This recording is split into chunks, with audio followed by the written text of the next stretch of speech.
이제 오늘 부분은요, 힘들게 애쓰거나 재주 부릴 것 없이 어린아이와 같은 행을 지켜라 했습니다. 우리는 이제 사는 게 힘들잖아요. 사는 게 원래 누구에게나 힘든 거지.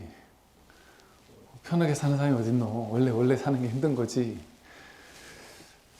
그래서 그 힘든 인생을 뭐랄까요, 꾸역꾸역 힘들게 살면서 막 애쓰고 노력해서 여기서 살아남기 위해서는, 이 힘든 고된 이 세상에서 살아남기 위해서는 보통 노력해가지고 되는 것이 아니다. 어마무시한 노력과 애씀과 그런 걸로 하는 자만 살아남는다. 우리는 그렇게 생각을 해요. 근데 애쓸 것도 없고 힘들게 살 것도 없고 재주 부릴 것도 없다. 재주 한번 부려보려고, 온갖 재주를 얻어보려고, 살아가는 데 있어서의 하나의 재능 내지는 특기 뭐 이런 것들을 하나 가져보려고 막 또 기를 쓰죠. 그런데 어린아이와 같은 행을 지키기만 하면 된다 이랬어요. 어린아이는 힘쓰는 게 없잖아요. 애쓰는 것도 없거든요. 그리고 재주 부리는 것도 없어요. 뭐 특기가 있는 것도 아니고 재능이 있는 것도 아니고 뭐 아무것도 없단 말이에요. 근데 이 말을 이제 이 낙처가 무엇인지를 잘 뭐랄까 이제 이해하고 체득해야 되겠죠. 이렇게 얘기를 하면은 그냥 언뜻 보기엔 이럴 수 있거든요. 아니 그 어린 아기는 엄마 아빠가 다 해주니까 그렇지 지가 할 수 있는 게 뭐가 있어. 그치, 아무것도 안 하고 가만히 누워 있는데 세상은 그렇게 해서는 살아갈 수가 없는 곳이어서 스님 그런 얘기 하시면 안 됩니다. 이렇게 생각하는 사람도 있을 거란 말이에요. 그래서 이걸 이제 잘 새겨들어야 된단 말이죠. 본래 이 세상은 힘들게 사는 곳이 아니에요. 이 세상은 힘든 곳도 아니에요. 그런데 힘들게 살지 않을 수는 없는 측면도 있어요. 그래서 이게 참 불교 용어는요, 하되 함이 없이 해라. 힘든데 힘든 바가 없다. 이런 식의 표현을 쓸 수밖에 없어요. 힘들게 살 필요가 없다 이랬는데 우리가 생각하기에는 뭐가 힘들죠 도대체? 여러 가지 힘든 게 있잖아요, 그죠? 그것이 힘들지 않다는 얘기가 아니라 그 힘든 걸 하긴 해야 되는데 그게 진짜 힘든 일일까? 라는 말이죠. 그게 힘들다라는 건 내 생각이에요. 어떤 일이 됐든 어떤 일이 너무 힘들다, 그거는 진짜 힘든 게 아니라 내가 과도하게 사로잡히거나 집착하거나 이걸 잘해야 된다고 애쓰거나 또 이게 힘들다라고 해석했기 때문에 힘든 거예요. 그것 자체를 있는 그대로 보게 되면 그것이 힘든지 아닌지 알 수가 없어요. 제가 그 말씀 드렸잖아요. 제가 군에 있을 때 부대 사단 전체에 뭐 몇만 명이 있는 전체 간부들 가운데 가장 힘든 보직이 있다. 가장 집에도 잘 못 가고 거의 새벽에 잠깐 가서 씻고 나오는, 옷 갈아입고 나오는 정도밖에 안 할 정도로 거의 뭐 밤새, 왜냐면 군대는 24시간 깨어 있어야 되잖아요. 이렇게 밤에 근무도 밤새 세워야 되고. 근데 그 가장 핵심 보직에 있는 사람은 아주 힘든 일을 한단 말이에요. 제일 바쁘고 제일 힘들단 말이에요. 그리고 그 보직을 할 사람은 당연히 그럴 걸 감안하고 난 1년이나 2년 동안은 죽었다 생각하고 한단 말이죠. 근데 모든 부대 한직에 있는 사람들도 많지만 이 사람이 제일 행복하단 말이에요. 이 사람이 제일 건강해요. 몸을 제일 혹사하는데 제일 건강해요. 얼굴 표정도 제일 좋고. 이 사람이 진급 1순위거든요. 진급 되게 분명한 사람을 데려다 놓고 진급을 시키는 자리란 말이에요. 근데 그런데도 안 될 확률도 있어요, 꽤. 그런데도 딴 사람에 비해서는 1번이란 말이에요, 보통. 그러니까 그 힘든 데를 서로 가려고 하고 그 힘든 걸 서로 하려고 그래요. 그럼 이 힘든 일을 하는 거는 무조건 나쁜 거냔 말이죠. 아니에요. 서로 하려고 한다니까요.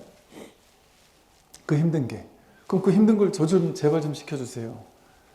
그래서 그 힘든 게 아니죠. 마음이 그 일을 할 때 힘들지 힘들지 않을지는 마음이 결정하죠. 근데 어떤 사람은 야, 너 그 보직 가서 거기서 일해, 진급시켜줄게 이러면 아주 가끔, 거의 없지만 아주 가끔 안 할래요. 저는 좀 진급 관심 없어요. 뭐 그렇게 해서까지는 전 진급하고 싶지 않아요. 이런 사람도 있어요. 있어요. 이런 사람도 가끔. 굳이 나 이만하면 많이 왔다 하고 이런 사람도 있어요. 그러니까 비슷해요.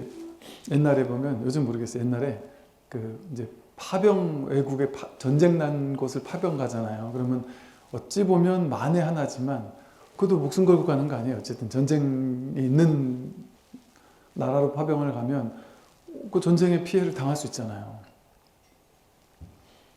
그러면 어떻게 어떤 일이 벌어질지 알 수가 없어요.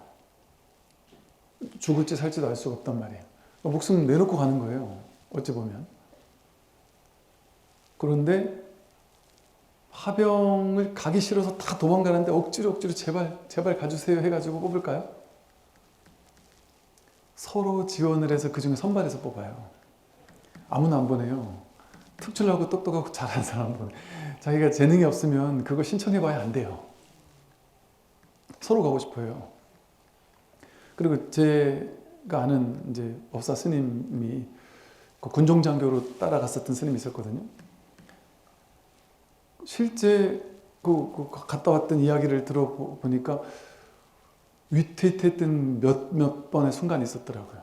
바로 눈앞에서 막 죽어가고 자칫 잘못했으면 우리도 죽을 뻔했거나 그랬던 것들을 몇 번을 겪었더라고요. 그러면서 약간 그 트라우마 같은 게 있더라고요, 실제로. 여러분, 장군이 예를 들어 미군 부대는 전 세계에 다 가 있잖아요, 미군들은. 그럼 미군들은 실제 전쟁을 해본 군인들이 엄청 많거든요. 전장을 누벼본 군인들이 많단 말이에요. 그러면 어디 전쟁이 있는 나라에 가서 작전을 해야 돼요? 그럼 그 군인이 가겠느냐 안 가겠느냐 말이죠. 서로 갈라 된다니까요. 그 전쟁터, 밑발치는 전쟁터인데. 왜냐면 거기를 가서 제대로 임무 완수를 하고 오잖아요. 그러면 그냥 진급인 거예요. 그냥 거의 제가 미군 안 가봐 모르겠지만 약간 그런 느낌이란 말이죠. 그러면 어차피 군인들은 아예 생각 자체가, 처음에 군에 온 생각 자체가 내가 살겠다 어쩌고 이런 거보다 어쨌든 임무 완수하고 이게 내 할 도리다 이런 또 생각을 가진 사람이 있겠죠. 그죠? 그럼 자원해서 간단 말이죠. 그 위험한 것도 자원해서 간단 말이죠. 근데 대부분의 사람들 같으면 그런 생각을 안 하는 사람은 내가 왜? 굳이 안 가겠다 이런 사람도 있죠. 그리고 만에 하나 위험할 수 있으니까 난 안 갈래 하는 사람도 있겠죠. 그럼 보세요. 그 위험한 곳을 가고 말고 그 힘든 일을 하고 말고는 그것 자체에 좋고 나쁜 게 있느냐 말이에요. 너무너무 힘든 일을 하지만 너무 행복한 사람들이 있죠. 그럼 그건 어디 있어? 그 힘든 일 자체에 힘들거나 힘들지 않은 게 있습니까? 마음에 있죠. 내가 마음으로 어떤 걸 결정하느냐에 따라 다르죠. 마음으로 그래도 군인인데 군인답게 전장터를 누벼봐야지 이런 생각을 하는 사람은 꼭 가는 게 영광스러운 일이에요. 그래서 그 영광을 내가 안고 싶어요. 물론 힘든 거 있겠지. 그래도 경험해야지. 그런 생각을 가지고 가는 사람도 있고, 한 생각 다르게 생각하면 야 굳이 목숨까지 그래 가면서 굳이 그런 데까지 가야 되냐 하고 어떻게든 나는 빠져야 되겠다 하고 빠지는 사람도 있는 거죠. 그럼 생각 차이예요, 생각 차이.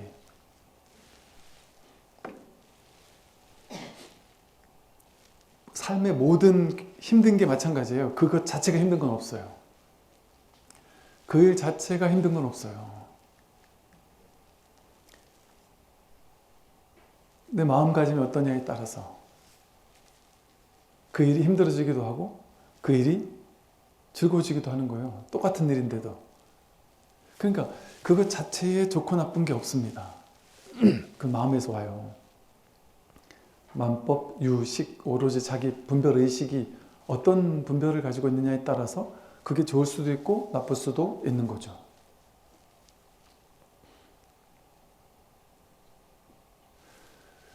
그러니 이 말은 다르게 말하면 뭐냐면요. 삶이라는 것은, 인생을 사는 거라는 것은요.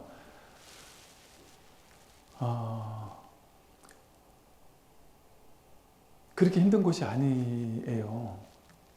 근데 우리가 마음으로 힘든 걸 만들어내죠. 마음으로 난 죽어도 이런 일은 못해 라고 생각하면 그 일을 시킬 때 괴롭잖아요. 근데 죽어도 이런 일을 못해라는 생각이 없으면 그 일을 하는데 뭐 괴롭지 않을 수 있단 말이에요. 내가 어떻게 이런 일을 해? 난 이런 일을 안 할 거야 라고 생각하면 그런 일을 하게 될 때 괴로워요. 그 생각이 없으면 그냥 하는 거예요. 난 반드시 이 일을 하고 싶어, 이걸 갖고 싶어 라고 생각하면 그걸 못 가질 때 괴로워요. 그 일을 못 할 때 괴로워요. 근데 그 생각이 없으면 어떨까요? 그거 한번 하는 거고 말면 많은 거예요. 반드시 이래야 된다거나 반드시 저래야 되는 거. 쉽게 말해 반드시 갖고 싶어 라고 해서 취하려는 생각이 없으면, 또 반드시 난 이런 건 갖기 싫어 라고 해서 없애버릴 거야, 내 인생에 오지 마라 하는 그 생각이 없으면, 즉 취사 간택하는 마음이 없으면 그 삶은 그냥 일어나고 사라지는 것 뿐이에요. 일어나고 사라지는 건 좋거나 나쁜 일이 아니라 그냥 일어나는 일, 사라지는 일이에요. 그 내 마음의 분별이 내가 취했느냐, 버리려고 했느냐에 따라서, 취사간택, 분별심을 일으켰느냐, 일으키지 않았느냐에 따라서 그게 괴로운 일로 뒤바뀔 뿐인 거예요. 분별이 만들어내죠. 모든 괴로움은. 그러니 분별을 따라가지 않으면 내가 지금 여기서 뭔가를 반드시 하고 싶어 하는 게 없으면 그거 안 해도 괜찮아요. 내 인생을 이렇게 바꿀 거야, 저렇게 바꿀 거야, 1년 뒤, 2년 뒤, 10년 뒤 나는 이런 삶을 살고 싶어, 그 생각이 없으면 지금 완성이 아닌가요? 이렇게 해야 되는 것도 없고 이렇게 하지 말아야 되는 것도 없으면, 그 말은 무슨 말이냐면 지금 여기에 온전히 삶을 허용한다는 얘기거든요. 취하지도 않고 버리지도 않는 것은 삶을 있는 그대로 받아들인다는 얘기고, 있는 그대로 주어진 삶을 환영한다는 말이고, 그걸 분별하지 않는다는 말이에요. 그냥 저절로 허용되고 있는 삶은 저절로 허용되고 있어요. 내가 허용할 필요가 없어요. 괜히 나를 만들어내서 내가 삶을 받아들일게 라고 하니까 받아들임이 뭔 수행인 것처럼 느껴지는데, 삶은 원래 삶의 본성은 받아들임이에요. 우리 본성이 법신불이거든요. 근데 법신불의 다른 이름이 수용신이에요. 수용신, 자수용신. 온전히 삶을 수용하는 몸이 된단 말이에요. 근데 여러분 지금 이 몸 있잖아요. 지금 가지고 계신 그 몸. 그거 수용신 아니에요? 이거 원래 수용신이에요. 근데 얘를 내 몸이야 라고 생각하면 갑자기 얘는 수용신이 안 돼요. 취사간택하는 몸이 되지요. 얘는 원래는 수용신이에요. 그래서 원래 수용신이라는 게 뭐냐면, 삶은 100% 수용돼 있잖아요. 내가 이제 예를 들어 나이가 좀 들었어요. 늙었어요. 몸이 아파요. 그럼 우리는 그렇게 생각하잖아요. 몸이 아파서 늙어서 힘들고 괴롭다가 본문 듣다 보니까 내가 이걸 받아들이지 못해 괴롭구나. 아픈 걸 받아들여야 되겠다. 늙은 걸 받아들여야 되겠다. 이러고 받아들이고 나면 좀 편하잖아요. 근데 그렇게 해야 돼요? 본래 늙었는데요? 본래 늙은 게 받아들여져 있잖아요. 본래 아픈 게 받아들여져 있단 말이에요. 어떤 장병이 스님 제가 고민이 있는데 괴로움이 있는데 아무리 부처님도 스님도 절대 해결 못 해줍니다. 뭐냐 그랬더니 키가 작아요. 어떤 친구는 저는 얼굴이 너무 마음에 안 들어요. 너무 못생겼어요. 해보세요 스님. 이거 괴로움 없애보세요. 할 수 있다면서요. 이러면서 전 못생긴 게 괴로움이에요. 너 저 괴롭지 않게 해보세요. 이런 식으로 얘기를 하던 친구가 있더란 말이죠.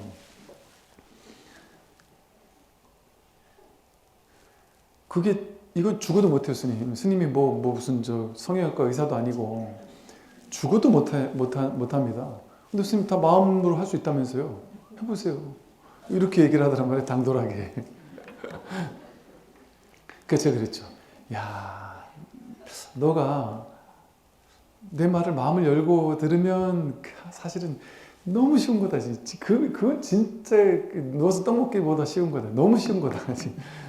그 괴로움 단박에 없어질 수 있다. 그런데 못할 것 같다.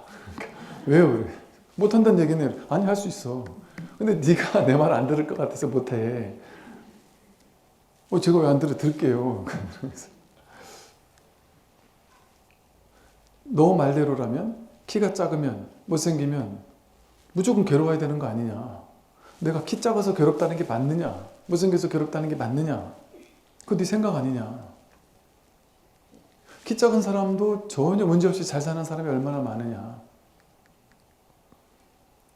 얼굴 못나도 행복하게 잘 살고 내가 사랑하는 사람 만나서 결혼해서 행복하게 서로를 아껴주며 살고 아무 문제 없이 사는 사람이 얼마나 많으냐. 그럼 그것 때문에 괴롭다는 건 너 생각 아니니? 그 생각이 없어도 그런 일이 실제 벌어지겠느냐. 그 키가 작을 때 작다라는 걸 그냥 받아들이고 이렇게 마음에 안 드는 외모를 그냥 있는 그대로 받아들이면, 그리고 어떤 분들은 그래요. 저는 스님 살찌는 체질이어서 물만 먹어도 살쪄요. 그래서 에이 물만 먹어도 어떻게 쪄요? 억울해 죽을라 그러더라고요. 사람들이 이렇다고 물만 먹어도 찐단 말을 안 믿는다고. 근데 약간 양념을 쳐 그렇지 실제 그렇대요. 점만 먹어도 살이 팍팍 찌는 사람들이 있어요. 제 도반 스님이 덩치가 꽤 좋은 스님이 있거든요. 그 스님하고 같이 여행을 갔다가 제가 깜짝 놀랐어요. 저는 이 스님이 이렇게 행자교육원에 있을 때, 행자 때 정말 하루에 한 끼 주면서 완전 고행 비슷하게 하거든요. 이분이 3,000배도 하고 수행 엄청 시키고 막 밥도 자들 안 주고 뭐 주는 것도 풀만 한 끼밖에 안 주고 막 이래요. 그 행자교육 한다라는 동안 살이 쪽 빠진 거예요. 그래서 태어나서 처음으로 정상인이 됐다고 그러면서 사진을 지금도 이렇게 부모님이 집에 다 걸어놔요. 제일 보기 좋은 요일한 한때 이래가지고.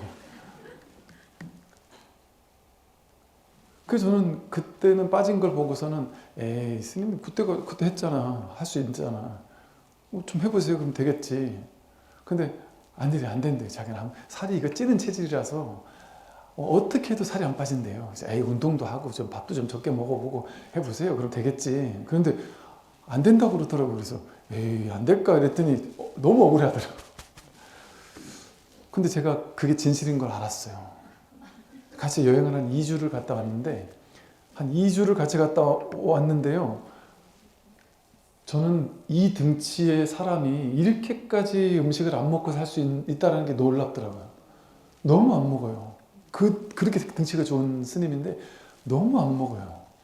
제가 막 화가 날 정도로 안 먹더라고요. 지금 밥때가 됐는데 안 먹어요. 간식이라는 건 아예 상상도 안 하고 살더라고요. 저는 당연히 살찌고 이런 사람들은 뭐 밤늦게도 먹고 뭐 간식도 먹고 이럴 줄 알았다니까요. 사람이 이렇게까지 뭐랄까 이렇게 청정하게 살 수 있나 싶을 정도로 안 먹어요. 좀만 먹었는데 그렇게 소식을 하는 줄 몰랐어요. 어떻게 이렇게 먹고서 사람이 살 수가 있나. 특히나 여행지 막 계속 돌아다니는데도 안 먹어요. 나 나중에 화딱지가 나가지고 좀 먹자고 막 이럴 정도로 안 먹더라니까요. 저도 그렇게 많이 먹는 스타일은 아닌데도 와 그분하고 같이 못 다니겠다. 다 좋은데 먹는 타임이 안 맞더라고요.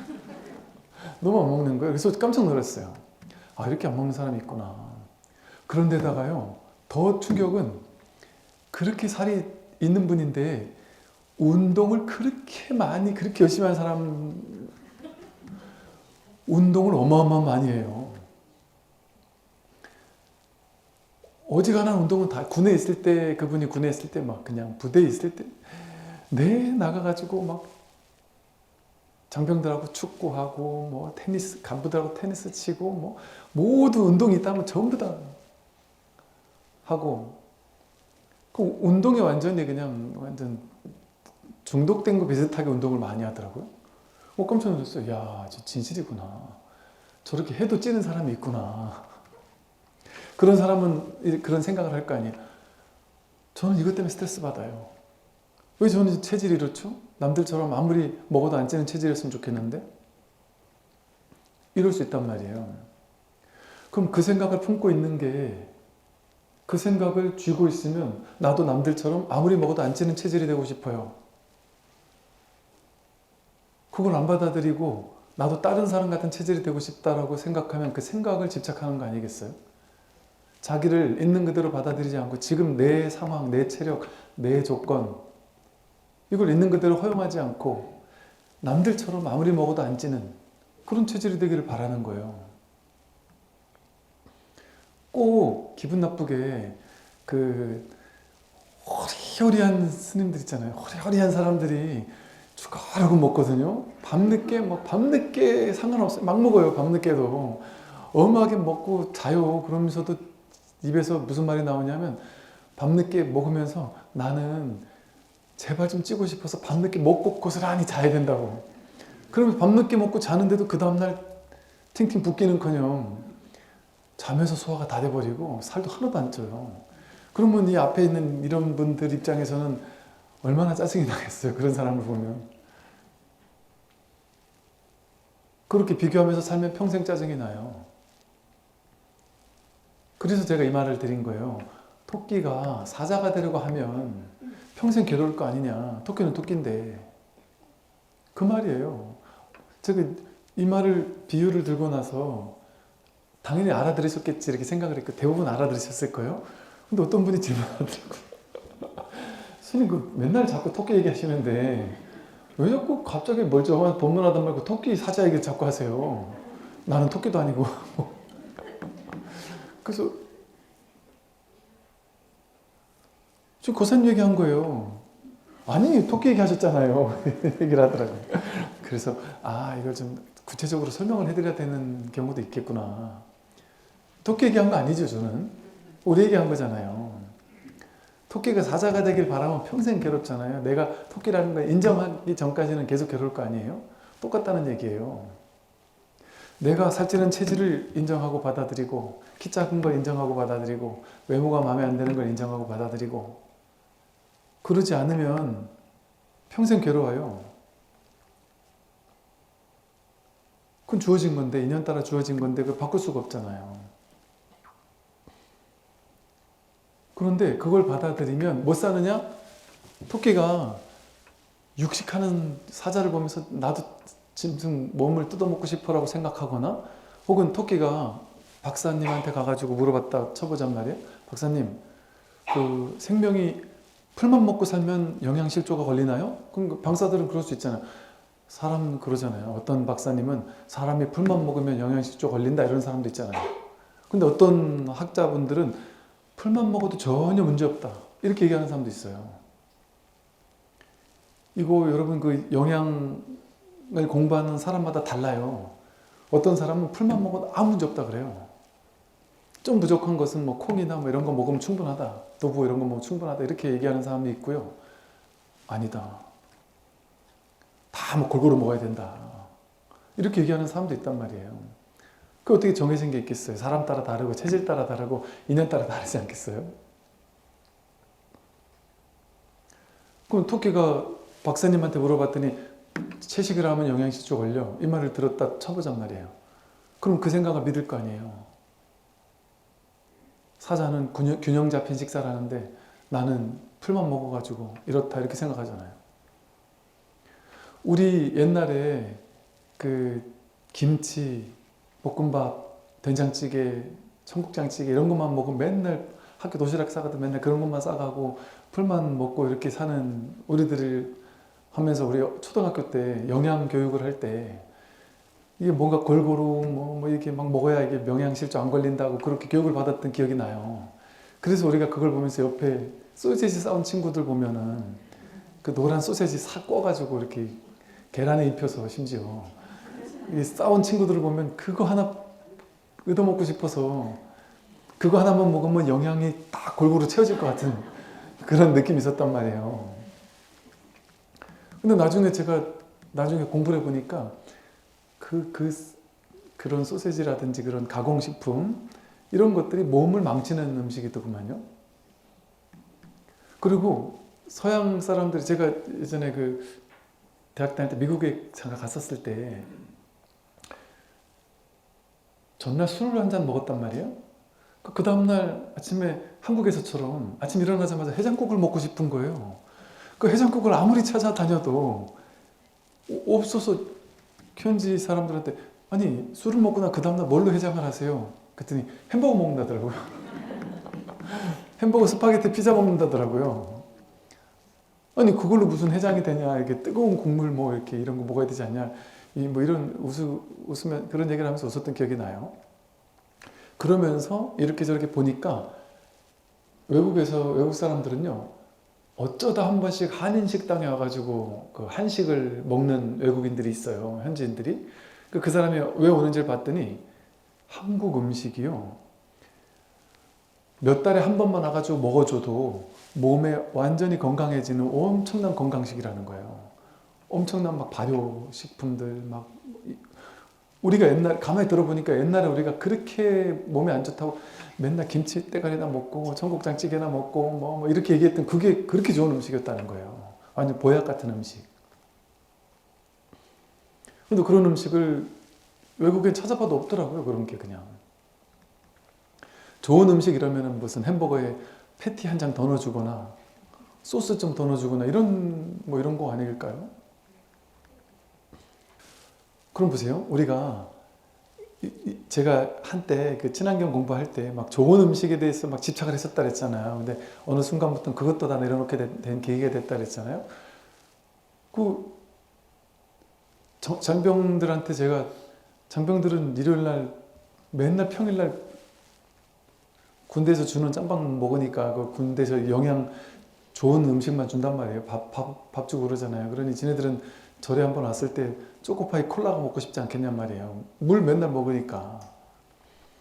그래서 초코파이 콜라를 먹고 싶은데 제가 장병들을 사랑하는 마음으로 몸에 좋은 떡과 녹차를 사주기 시작한 어느 날부터 계속 설득을 했죠. 이게 몸에 좋은 거다. 안 통하더라고요. 얘네들 왜 이렇게 안 통하지 생각했는데 나중에 보니까 제가 안 통한 거였더라고요. 제가 어리석은 거였더라고요. 그것이 나쁘다라는 보장이 있어요? 탄산음료 안 좋죠. 아이스크림 뭐 안 좋겠죠. 우리 군인가족 중에 아주 똑똑한 군인가족 중에 한 분은 아이가 초등학교 중학년이 됐는데 여태까지 아이스크림 한 번도 안 줬대요. 그러면서 아주 자랑스럽게 얘기를 하더란 말이죠. 그 제가 씩 웃으면서 그랬죠. 과연 아이가 안 먹었을까요? 그랬더니 굳게 믿고 있어요. 절대 안 먹었대요. 그래서 그분 좀 대화가 통하는 분이라 그분한테 그 얘기를 했어요. 만약에 그 아이가 엄마 몰래 절대 안 먹고 여태까지 진짜 한 번도 안 먹었다면 그건 보살님이 얘를 잘못 키운 거예요. 아니 그게 엄마 말을 잘 듣는 애잖아요. 엄마 말 잘 듣는 애죠. 그건 좋은 점이에요. 그런데 엄마가 아이스크림 먹으면 절대 안 된다, 몸에 안 좋다 막 하고 그 얘기를 그걸 완전 아무리 먹고 싶어도 절대 그걸 먹으면 안 된다라고 막 하고 엄마한테 때로는 아니란 말도 하고 뭐 이럴 수 있는 관계면 좋은데 엄마가 하지 말라면 죽어도 안 하는 아이가 그것이 무조건 다 좋은 거기만 할까요?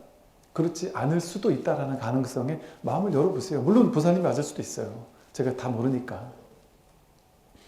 그렇게 얘기를 해도 이렇게 강요 안 하고 그냥 잘 이해할 수 있게 얘기해서 아이도 스스로 깨달아서 뭐 이럴 수 있겠죠. 모르겠지만 아무리 안 좋은 거라고 해서 그걸 고집하면 그게 맞겠느냐 말이에요.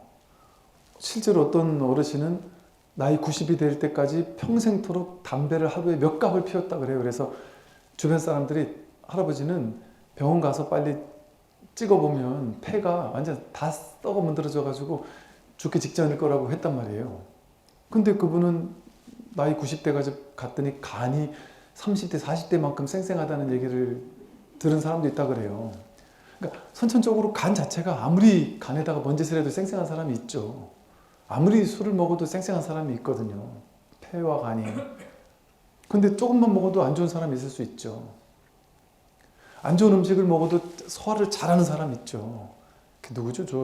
쯔양?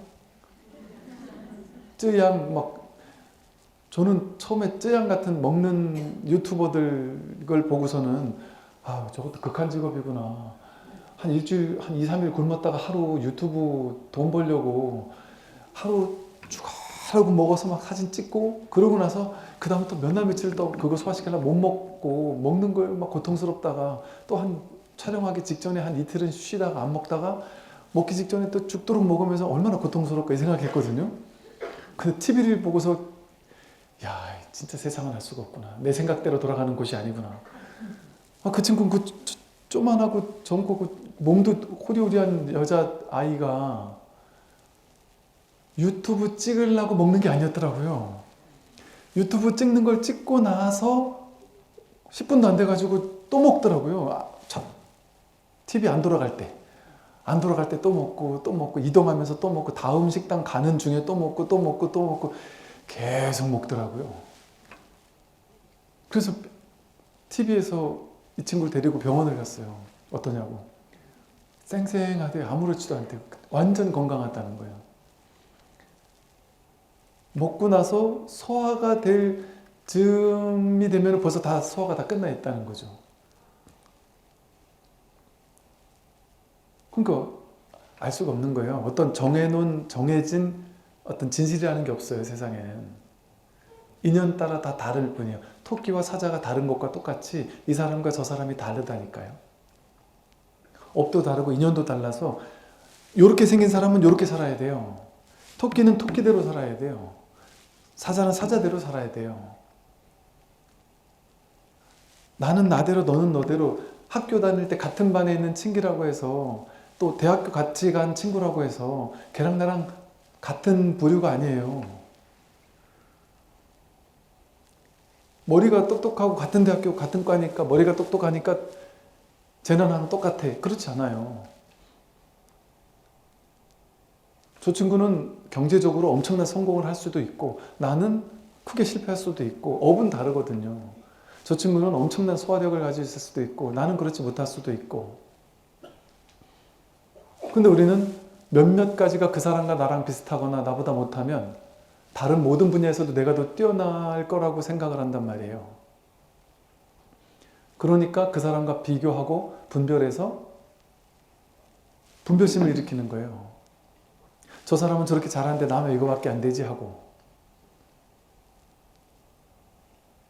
인연이 다르기 때문에 우리 모두 같을 수가 없다는 사실을 인정하면 있는 그대로 보기만 하면 저 사람과 나를 비교해서 보면 그걸 분별심이라 그래요.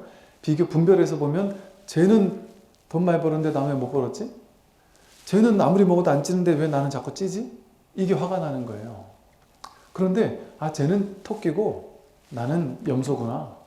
쟤는 사자고 나는 토끼구나. 이걸 인정하게 되면 저 친구는 저 친구고 나는 나구나. 이걸 인정하게 되면 남들과 비교할 필요가 없죠. 부부 동반 모임이 제일 위험하대요. 왜 그럴까 보니까 부부 동반 모임을 하면 이게 신혼부부들이 예를 들어 부부 동반 모임을 한다 생각해 보세요. 이제 연세가 좀 드신 분들이 아마 이제 뭐 비슷비슷하니까 뭐 이해도 하고 좀 폭넓을 수도 있는데 군인들 비슷하거든요. 이게 처음 이게 군법당이나 군법당 같은 데는요. 결혼한 지 얼마 안 된 쉽게 말해 세대 같은 사람들은 군법당에 안 나와요. 보통 잘 안 나와요. 어지간해서는 잘 안 나오세요. 그게 이제 그거겠죠. 이제 야 내가 쉬는 날 아내를 데리고까지 절에 가서까지 거기 전부 다 군인들밖에 없잖아요.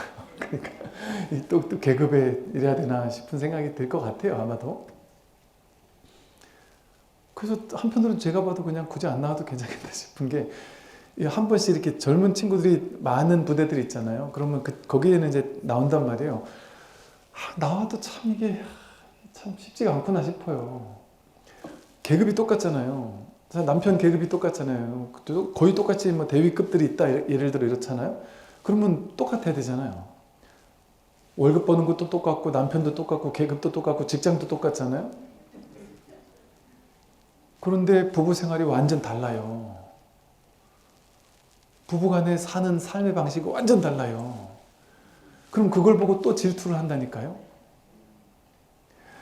어떤 대위 남편은 아내한테 카드를 주고 어떻게 쓰는지 얘기를 안 하고 또 그건데다 용돈까지 얼마를 주고 많이 주고 근데 옆집은 카드 줬으니까 용돈은 안 주고 또 그 옆집은 카드랑 그것 자체를 주는 게 아니라 아예 용돈을 받아 쓰고 어떤 대위는 아예 용돈을 받아 쓰고 또 어떤 대위는 용돈을 조금 넉넉히 받아 쓰는데 어떤 대위는 용돈을 조금밖에 안 줘가지고 맨날 집에 가면 아내한테 용돈 좀만 달라고 하고 그런 친구들이 같이 모여 있으니까 그 얘기를 안 들었으면 우리 집은 평화로웠을 건데 그 얘기를 듣느라고 그날 밤 집에 가서 대판 싸우는 거예요. 이게 뭐가 옳은지 뭐가 그른지 정해져 있지 않잖아요. 그러니까 그런 걸 보고 나면 비교하는 마음이 딱 생기니까 내가 갑자기 불행해지기 시작한다고 느끼는 거예요. 어떤 보살님은 그래요. 자신은 실제 자기가 남편하고 이렇게 살아보니까 나는 돈에 대한 관념이 별로 없고 정리에 대한 관념도 별로 없고 또 그런 게 귀찮대요. 그래서 남편 보고 다 알아서 하라 그랬대요. 나는 그냥 얼마만 주거나 난 카드만 줘 이랬대요. 본인이 그 편해서. 그럼 본인이 편해서 그러고 그럼 내가 언제든 달라면 언제든 주고 이러면은 그 집은 또 문제가 없어요 또. 근데 그걸 가지고 보면 은근히 또 많은 집들은 이걸 끊임없이 투쟁을 하는 집들이 있어요. 1년 지나고 2년 지나고 월급이 오를 때라든지 생일이 올 때라든지 이러면 또 투쟁이 연봉 협상이 시작되는 거예요. 남편이 아내에게 부탁해서 연봉 협상하는 집도 있고 아내가 남편한테 부탁해서 협상하는 집도 있단 말이에요. 그러니까 이거를 남들 집은 저러는데 우리 집은 왜 이러니 하고 싸울 일이 아니란 말이죠.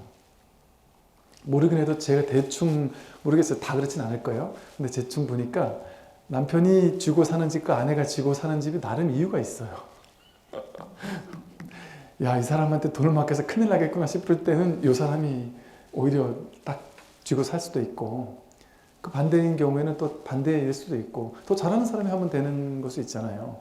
근데 그걸 보고 그냥 천편일률적으로 야, 저 집은 저렇게 하는데 넌 왜 이러니? 이렇게 할 수 없단 말이에요. 그 집은 그 집 나름의 원칙이 있고 우리 집은 우리 집 나름의 원칙이 있거든요. 물론 그런 걸 통해 이제 내가 생각하지 못했던 게 있구나 해서 배우고 좀 깨닫고 그래서 좀 이럴 수는 있죠. 그런 정도의 지혜로서 배우는 건 좋죠. 근데 그걸 비교 분별심으로 붙잡아서 그래야 된다고 집착해요. 그래서 삶이 괴로워요. 다른 사람들은 저렇게 사는데 왜 난 이래야 되지? 저 사람은 저런데 왜 난 이래야 되지? 이 마음이 우리를 괴롭게 만들어요. 그게 분별심이잖아요. 그게 비교하는 마음이잖아요. 그런데 삶은 저 사람은 저런데 난 왜 이러지? 이게 성립이 안 돼요, 이 말이. 저 사람도 됐으니까 나도 되겠지? 그건 알 수 없어요. 될지도 모르고 안 될지도 몰라요. 저 사람은 부자인데 왜 난 가난하지란 말이 성립이 안 돼요. 그 말은 쟤는 사자인데 왜 난 토끼지라는 말하고 똑같은 말이라니까요. 그 분별심 자체가 어리석음이에요. 그럼 그 분별심을 따라가지 않으면 어떻게 될까요? 지금 있는 이대로의 이 삶에 대해서 그냥 허용하는 거예요. 받아들이는 거예요. 그런데 허용한다고 해서 삶을 열심히 살지 않는 게 아니에요. 왜? 이렇게 살지만 내가 하고 싶은 것도 있고 원하는 것도 있고 남들의 삶을 보니까 저런 것도 좋네? 나도 저렇게 한번 해볼까? 이런 마음이 나잖아요. 안 날 수 없거든요. 그럼 마음이 나면 하는 거예요. 그게 인연이잖아요. 그 마음이 나는 게 인연이니까 그 인연 따라 또 열심히 하는 거예요. 인연 따라 열심히 했을 때 되면 되는 인연이고 안 되면 안 되는 인연이에요. 간단해요. 삶이 되게 심플해요. 뭔가 하고 싶으면 하면 돼요. 그러고 나서 되면 그냥 좀 심하게 말해보면 되면 될 팔자구나, 안 되면 안 될 팔자구나 이런 생각하면 돼요. 팔자가 정해진 건 아니지만 그래서 최선을 다해 노력은 하되 될지도 모르고 안 될지도 몰라 이러는 거예요. 그 연예인들이 그런다 그래요. 어떤 배역을 하나 따야 되는데 어떤 주인공 배역이 나한테 올지도 모른다. 난생 처음 만나는 주인공 배역이 나한테 올지도 모르고 그 대상자가 남주인공이 너무 유명한 사람이라 이 주인공만 따면 나는 대박이다. 내 인생 끝장이다. 제가 아는 분 중에 그 연예인 지망생이 있어서 뭐 그런 나름의 고충이 있는 사람이 있다 그래요. 그런데 예를 들어 그런 일이 있을 때 집착이 안 되겠어요? 이것만 내가 따내면 완전 내 인생 완전 풀릴 거 아니에요. 나도 송혜교 되는 거 아니에요 갑자기. 그런 생각을 하지 않겠어요? 그럼 얼마나 그게 되고 싶겠어요. 그래서 막 몇천 명이 시험을 봤는데 그 중에 내가 한 5명 안에 손 들었다. 그럼 얼마나 더 집착이 되겠어요. 그럼 5명 다 얼마나 집착을 하겠어요. 그러면 그 5명 심층 면접을 할 때 얼마나 버들버들 떨면서 막 가서 정말 열심히 하려고 막 기를 쓰겠냔 말이에요. 그러면 예를 들어 5명 중 4명이 집착을 다 자연스럽게 하고 그래서 반드시 돼야 되겠다는 생각 때문에 막 떨면서도 최선을 다해서 막 약간 오버도 하면서 했단 말이에요. 그러면 넷 다 비슷하게 보여요. 근데 한 명이 아이고 운이 좋아서 3,000명 중에 5명 안에 든 게 어디 너? 이게 든 것만 해도 대단한 거지, 대박이지. 저 감독님이 어떻게 희한하게 나를 좋게 봤나 보네. 운이 좋았네. 운이 좋은 거지 이게 내일이겠어 설마? 내일이면 좋지. 근데 이게 설마 내일이 될 수 있겠나? 안 될 수 있지. 안 돼도 괜찮지. 이만큼 온 게 얼마나 좋은 일이야. 그러니까 아예 기대를 하기보다는 그냥 되면 좋고 안 되면 말고 엊그제 온 게 얼마나 좋은 경험이야. 좋은 경험 해보자. 하고 그냥 힘 빼고 난 당연히 안 될 건데 그냥 가서 열심히 해보기나 하자. 그리고 그런 사람이 있거든요. 꼭. 어차피 안 될 것 같아가지고 그리고 옆에 경쟁자들 보니까 너무 뛰어나고 너무 예쁘고 너무 잘나서 와 쟤네랑 나랑 경쟁이 안 되겠네. 어차피 게임이 안 되겠네. 그래서 힘을 쫙 빼버리는 거예요. 모르겠다. 난 안 된다 하고. 거의 반포기 상태로. 힘을 쫙 빼고 가면 오히려 더 잘 되거든요. 더 자기다움이 나타나거든요. 자기다운 개성이 나타나요. 애씀, 유의, 조작의 노력이 나타나는 게 아니라 자연스러움이 나타나요. 그 힘 뺀 데서 오는 그 연기력이랄까요? 가수들도 그렇잖아요. 힘주고 노래하는 사람보다 힘 뺀 데서 오는 게 목소리가 다르고 벌써. 일할 때도 마찬가지예요. 힘 빼고 할 때는 달라요. 저 처음에는 지금 이제 워낙 세월이 흘러서 그런데 이제 처음 절에 와가지고 처음에 은사 스님께서 고백을 하면 출가한 지 한 달도 안 됐는데 뭐 이것저것 다 시켰다 그랬잖아요. 스님들이 하는 걸 다 시키더니만 법문을 하라는 거예요. 제발 그것만은 제발 좀 제 서울 강남 서초동 사는 어르신들은 저는 서울 사람들을 보고 잔뜩 쫄려 있는 상태였거든요. 서울 사람은 다 어마어마한 사람인 줄 알았단 말이에요. 서울 사람은 다 대단하다고 생각하고 더구나 그 서초동은 처음 와보는 동네인데 서초동의 어르신들은 다들 어마어마한 집안 사람들일 거라고 생각을 했단 말이에요. 근데 제 스스로 저에 대한 아상의 이미지가 저는 능력도 없고 볼 것도 없고 별 볼 일 없는 그래 봐야 기껏해야 20대 중반밖에 안 된 애. 인생은 아무것도 모르는 애밖에 안 되는 애인데 내가 이분들은 기본 절에 30년 다닌 분들이신데 이분들한테 내가 어떻게 법문을 해. 지금 엄청 쫄려 있었다니까요. 막 벌벌벌 떨었다니까 그날 아침부터. 아니 나 이렇게 벌벌벌 떠니까 이게 말이 안 나와요. 벌벌 떠니까. 더구나 이게 본문을 한달일 때 은사 스님이 이렇게 계신단 말이에요, 경내에. 그럼 경내 어딘가에서 처음 본문을 시키고 이렇게 듣고 계신단 말이에요. 어느 날은 제가 얘기하는 동안 그 앞에서 이렇게 서서 한참 듣고 계시는 것도 제가 봤거든요. 은사 스님이 이걸 듣고 있다고 생각하니까 떨려가지고 뭐 말을 못 하겠는 거예요. 그래가지고 그냥 제 딴에 하여간 할 수 있는 만큼 조심스럽게 이렇게 했던 것 같아요. 근데 의외로 그렇게 반응이 나쁘진 않은 것도 신기했고, 첫째로. 그래서 그렇게 나쁘진 않나 생각이 들었던 차에 은사 스님이 출타를 하셨어요. 또 선배 스님들도 출타를 하셔가지고 절에 저밖에 없어가지고 네가 어쩔 수 없이 법문을 해야 돼 이러더라고요. 뭐 절에 보니까 스님들이 아무도 안 계세요. 전문가가 아무도 없는 거예요, 쉽게 말해. 전문가가 아무도 없으니까 제가 뭔 일 얘기를 해도 괜찮겠다. 또 약간 자신감도 생겼던 차에 은사 스님도 안 계시니까 에라 모르겠다 하고, 에라 모르겠다 될 대로 되라 하고 그냥 법회를 했는데, 힘을 빼니까 그냥 제가 어떻게 이런 얘기 나온지 저도 모르겠어요. 그냥 막 법회가 되더란 말이죠. 똑같아요. 삶의 모든 게 마찬가지란 말이에요. 이 법문도 마찬가지고 일하는 것도 마찬가지예요. 삶의 모든 순간이 이와 같아요. 긴장하고 애쓰고 집착하고 반드시 돼야 된다고 생각하고 반드시 이래야 된다거나 저래야 된다거나 삶을 통제하려고 하면 이 결과 이렇게 돼야 돼. 이 일을 한 결과 저렇게 돼야 돼라는 생각에 집착이 있으면 안 돼요.